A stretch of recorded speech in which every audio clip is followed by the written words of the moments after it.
kugira icyizere kandi tugakomeza gutera imbere. Mu gihe twizihiza impera z'umwaka, ndasaba buri wese kwitwararika no kwita ku mutekano wacu n'uw'abadukikije.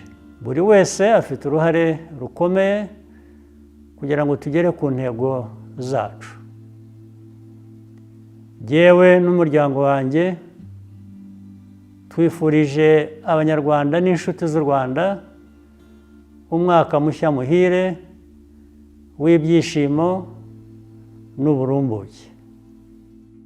Mu byiteguye, niyo byasaba kwitanga, yaba ku giti cyanyu cyangwa twese hamwe. Abanyarwanda, inshuti z'u Rwanda, muri aho, umwaka dusoza w'ibihumbi 2025 usize igihugu cyacu giteye intambwe igaragara, ariko kandi cyananyuze mu bibazo bitoroshye. Ndashimira Abanyarwanda bose kubw'icyizere n'ubufatanye mwagaragaje muri uyu mwaka. Ubukungu bwacu bwarazamutse. Ubu inshingano dufite ni ukubungabunga kandi tugakoresha neza amikoro dufite nk'igihugu.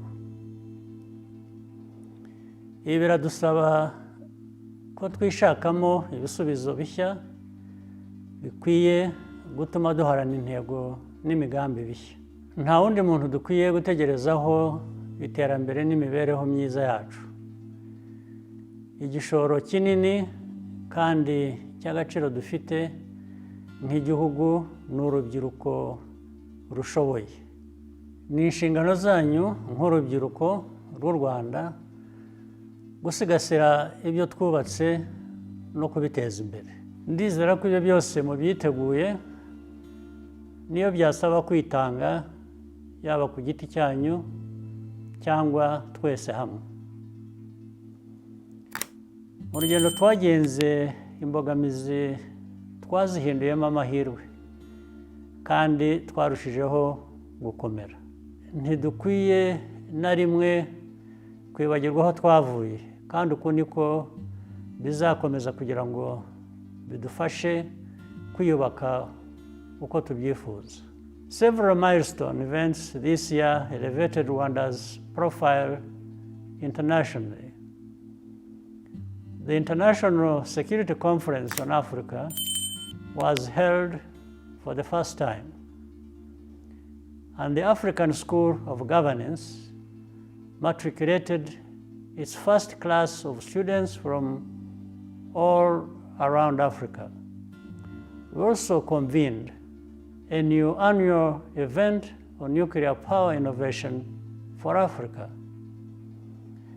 This reaffirms that Rwandans and Africans generally have the power to define who we are, what we stand for, and where we are going. The defining moment of 2025 was undoubtedly hosting the UCI World Cycling Championships. Bringing this competition and its elite athletes to Kigali's streets was a source of immense pride for our nation. I congratulate everyone involved in making these events a success. Sports unifies and empowers communities across all boundaries. The world saw Rwanda and Africa in a new light.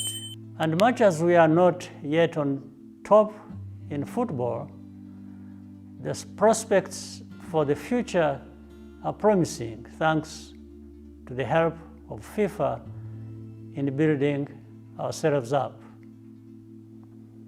We also look forward to hosting the FIFA series next year. With the infrastructure we have built, our long-term ambition is to nurture the next generation of Rwandan talent to compete and excel. This month, Rwanda and the DRC signed the Washington Accords. I thank the United States and Qatar, alongside our African institutions, for supporting this peace process.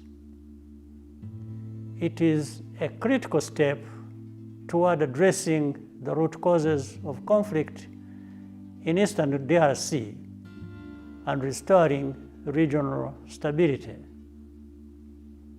Rwanda is fully committed to implementing this agreement, but any threat to the peace and security of our people is unacceptable.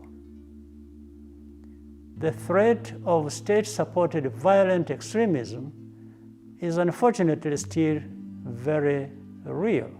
Ahazaza dukwiriye harashoboka. Tugomba kuguma mu nzira nziza, tugakomeza kugira icyizere kandi tugakomeza gutera imbere. Mu gihe twizihiza impera z'umwaka, ndasaba buri wese kwitwararika no kwita ku mutekano wacu n'uw'abadukikije. Buri wese afite uruhare rukomeye kugira ngo tugere ku ntego zacu.